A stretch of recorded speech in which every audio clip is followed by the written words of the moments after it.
DJN TV.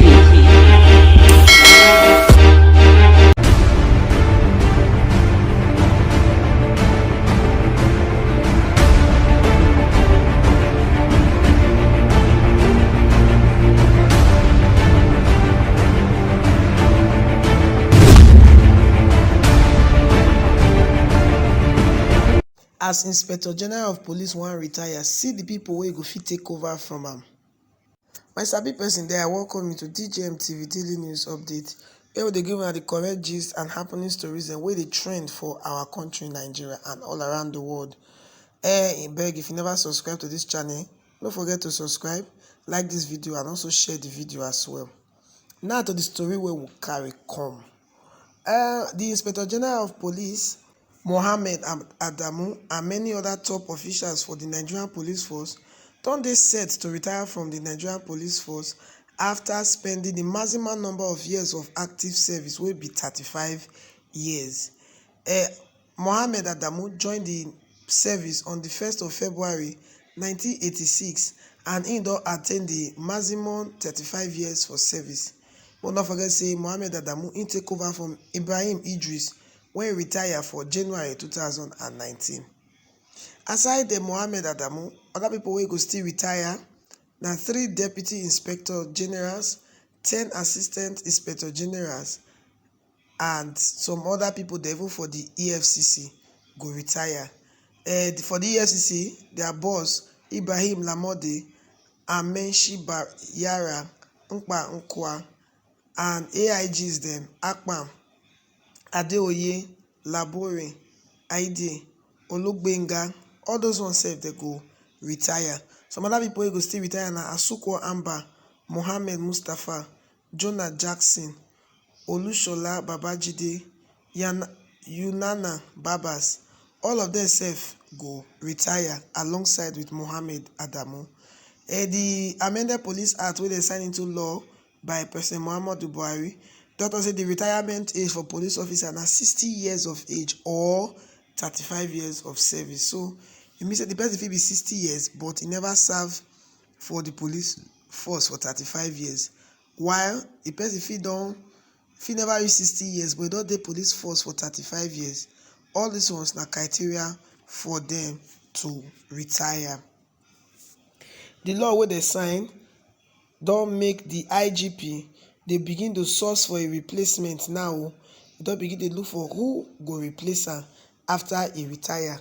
People dey talk say although the IG Mohammed Adamu dey expect say they go extend the tenure just like the former service chiefs them, the way they extend their tenure small based on the police reforms dem wey they do, but we never know how true that story be. Although the immediate past head of the Nigerian Security and Civil Defence Corps and the Nigeria Correctional Services, them also get tenure extensions to beyond their retirement age. But whether they go still give Mohammed Adamu be the IGP, we never know. The Police Act wey President Muhammadu Buhari signed, present to National Assembly before it got signed into law for September 2020, talk say anybody when the IGP wan appoint must be senior officer wey no dey below the rank of Assistant Inspector General of Police to take over from am as the IGP. He also talk say that person must get academic qualification of not less than first degree or is equivalent, in addition to professional and managerial experience. Some lawyers don dey argue say based on the subsection for say the tenure na 4 years single tenure for anybody they wan appoint as IGP, say any senior officer wey dey less than 4 years to retire no go fit be IGP. Person wey go say go soon retire in the maybe in 2 years time, they can't give her Inspector General of Police, and they talk say the tenure for Inspector General of Police na 4 years. Say the thing no make sense. Say the 4 years go count from the date of appointment, meaning even if the person is supposed to retire 2 years into the office, because say the office now for 4 years, they must allow that person finish a 4-year tenure before they retire the person. Although the amended Police Act, explain the thing elaborately on who they eligible, but going by the amended Police Act wey permit only the appointment of DIG and AIG, to become Inspector General of Police, the person dem go get to choose from the current DIGs dem and the AIGs dem wey dey. Out of the officers dem wey wan retire, 5 na DIGs, while the remaining 28 na AIGs. And if dem appoint Assistant Inspector General of Police from AIG, then any other person wey senior, all those Deputy Inspector General of Police, all of them must go on compulsory retirement. The same way they do am for army, say if your junior na be the head of your military force, like head of army na your junior, all of una wey senior am for service, all of una must retire. So if they appoint any AIG now to become Inspector General of Police, all the Deputy Inspector General dem, all of them go on compulsory retirement. Some of the eligible Deputy Inspector General of Police dem na Sanusi Lemu, Usman Baba, David Falayomi, Joseph and Moses Jotibo. The AIGs dem wey qualify to be Inspector General of Police na Garba Umar, Bello Sadiq, Ahmed Yakadi, Zaki Ahmed, Kamal, Baba Tijani, Hafiz Inuwa, Lawal Ado, Austin and Isaac Akinmoyede. Some other ones na Awuna Donald, Uba Kura, Johnson, Ibrahim, Murtala Usman, Abimbola, Bala Zaman, Haruna, Aishatu Abubakar, Garba Umar, Aminu Pai, Abubakar again, Ajani Olasupo and Dasuki. All these ones there, now be the people like say that they expect the president to pick from to replace the outgoing Inspector General of Police. Although some people that they expect say they go extend the tenure of Mohammed Adamu, sake of say na only 2 years now im don spend, and the law say any Inspector General of Police get maximum tenure of 4 years. Some other people call it to say, Oga Adamu don complete 60 years and he don serve police for 35 years, wey be the law for the police, for the new amended police act. So therefore, he gats to retire. But people see they believe say they go extend the tenure because of what I talked before. Now only 2 years now he don spend. So they want make it complete a 4 years tenure, just like the other service chiefs. Then when they no quick retire, when they extend their tenure, people call the cry say, "Mona retire before they call retire."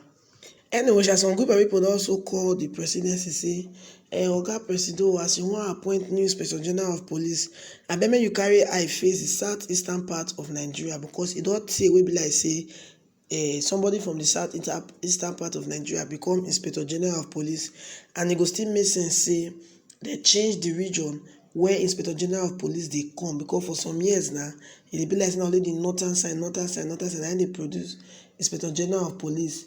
Aside the one where they produce, we come from Edo State here, Egato Igbe Arase, we be one time Inspector General of Police, but that one intend on not even reach 2 years before he retire.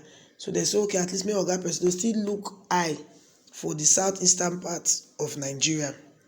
Oga Presido don reply, they say, in choice of Inspector General of Police, not be because of region, or not be by tribe or religion. Say in choice of Inspector General of Police, now whether the person dey capable and competent to carry out the assignment wey dey assigned to the office, whether the person go fit mobilize the police force to protect lives and properties as the utmost priority. Say na all those ones na him go look before he go pick person wey go take over from Oga Mohammed Adamu as the new Inspector General of Police. Well, how you reason this matter? Say the Inspector General of Police, may they extend the tenure, abi may they retire am as required by the law. Then now you also see may they bring somebody from the southeastern part of Nigeria, or may they just choose any other person wey dey competent, because as it is now, the list of people wey dey qualified, nobody from southeast dey for there. Na just northern side, and a little one or two from the west. Na dey for the list of people wey qualified to be Inspector General of Police. May you still chook mouth for this matter. May not be let me dey talk since. You chook mouth for the matter. May you tell us how you see the matter. E good say may they bring her from north, or may they extend Oga Adamu tenure. Well, this na still your number one news blog, DJM TV Daily News Update, where we dey give you the correct gist and the sharp story dem as e dey happen. No forget to like and to share this video with everybody wey dey around you. No forget say me wey bring you this news o, my name never change. I still be your girl and your sister, Lawuri Favour, for DJM TV Daily News Update. DJM TV. DJM TV.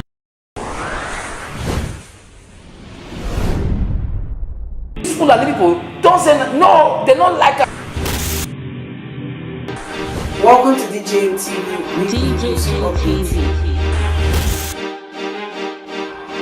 DJM TV. DJM TV.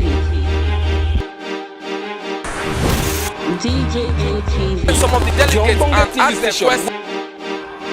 DJM TV.